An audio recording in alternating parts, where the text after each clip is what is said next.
আচ্ছা, কত বছর ধরে তুমি এই ক্লাসে পড়ে আছো? ম্যাডাম, উপরআল্লাহর মেহেরবানিতে আর আমার আম্মাজানের দোয়ায় একই ক্লাসে আমি 8 বছর ধরে আছি। 8 বছর ধরে একই ক্লাসে পড়ে আছো, প্রতি বছর ফেল করতেছো। তোমার কি লজ্জা করে না? জি না ম্যাডাম, লজ্জা লাগে না, গর্ব হয়। প্রতি বছর তুমি ফেল করতেছো।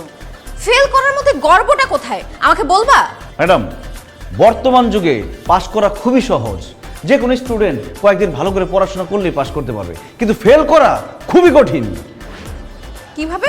একজন ছাত্রকে ফেল করতে হইলে দিনের পর দিন, বছরের পর বছর বই থেকে দূরে থাকতে হয়, পরীক্ষা ফাঁকি দিতে হয়, ক্লাস ফাঁকি দিতে হয়, টিচারের কাছে বকা খেতে হয়, বাবা মায়ের কাছে ঝাড়ুর বাড়ি খেতে হয়, আত্মীয় স্বজন বন্ধু বান্ধবের কাছে কটু কথা শুনতে হয়, গার্লফ্রেন্ডের কাছে ছ্যাঁকা খেতে হয়, তারপরেই না একজন স্টুডেন্ট ফেল করে। তাহলে বন্ধুরা, তোমরাই বলো, পাস করা বেশি কঠিন নাকি ফেল করা বেশি কঠিন? চুপ, সাইলেন্ট। ওর এসব ফালতু